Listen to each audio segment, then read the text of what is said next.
Hello everyone, my name is Chao Yan and I'm a master's student of Digital Engineering program. In today's interview, we're going to talk about the course Visual Analytics.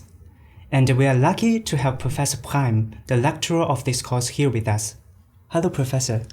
Would you like to introduce yourself? Yeah, of course, it's a pleasure. Yeah, my name is Bernhard Prime. I studied computer science here in Magdeburg, also did a PhD here at the faculty in computer graphics, and then moved to an institute outside of the university where we closely collaborated with physicians. So we developed solutions for computer-assisted diagnosis and treatment planning. And in 2003, I came back to Magdeburg, and now I'm chair for visualization at the faculty. Okay, we're going to talk about the course Visual Analytics. So what this course is about? Yeah, Visual Analytics tries to combine two things for analyzing large and complex amounts of data as we have them virtually everywhere today. On the one hand, data mining techniques such as clustering, outlier detection, and on the other hand, interactive visualization. So instead of fully automatically analyzing data, it is more interactive. It comprises visualizations so that the user better understands automatic decisions, can fine-tune parameters, and can come up with good solutions for problems like fraud detection in financial transaction data. Okay, it sounds a little bit complex. So is it a basic level course or it is an advanced course that requires some prerequisites? Yeah, it is indeed an advanced course. It is a master course, so it has to be an advanced course. So it builds on visualization on the one hand and on data mining on the other hand. Despite of this, also in the past we had students that neither have taken one of these courses, but in their self-study just made aware themselves with these topics. Okay, then are there any subsequent courses students should follow after they finish this course? At least they have an opportunity. There will be a more specialized course next semester that's entitled Visual Analytics in Healthcare. That is a seminar. So the students gives talks themselves. And it is about, for example, using visual analytics for drug development or for analyzing the large amount of data in the healthcare system. Okay, so how is this course helpful to students if they want to get a corporate job or pursue PhD study after the master? Yeah, that is indeed, of course, an important question, and I try to design the course in such a way that it is helpful for this.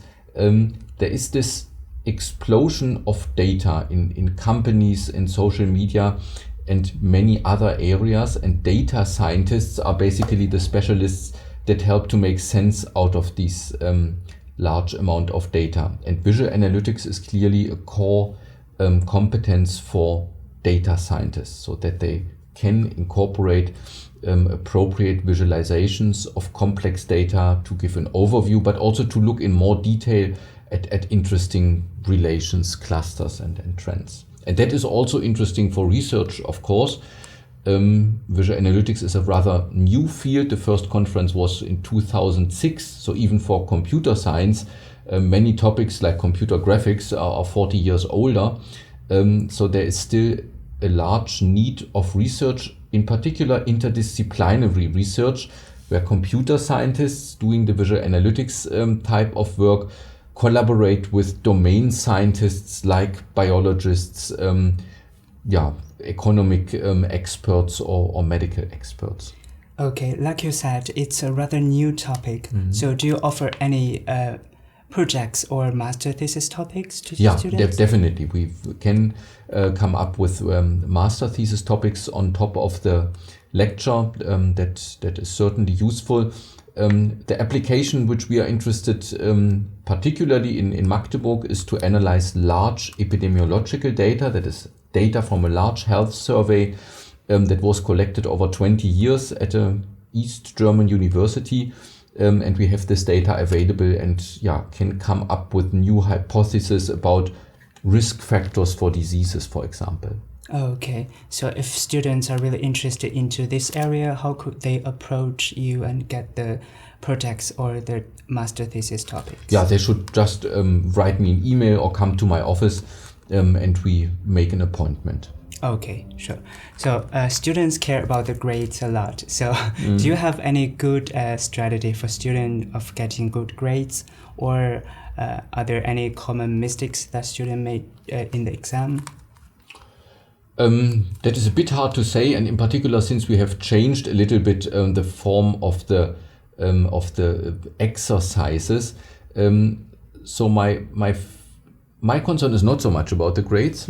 My concern is more about how to prepare the students in an optimal way for the jobs later that we discussed before. Yeah.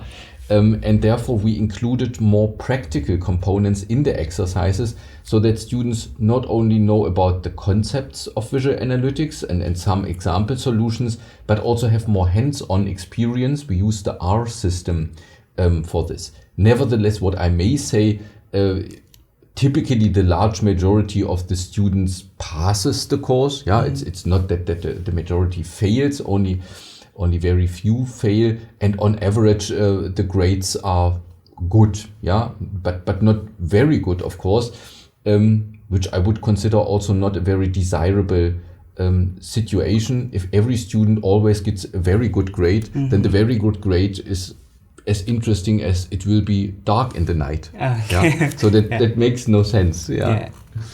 Okay. Then before we finish this interview, do you have any general advice for students if they want to take this course, or right now they're in this course? Yeah. I think in general for students it is a good idea first to really try to understand what are your own interests and talents and try to follow them. Yeah. Image analysis is something different than visualization.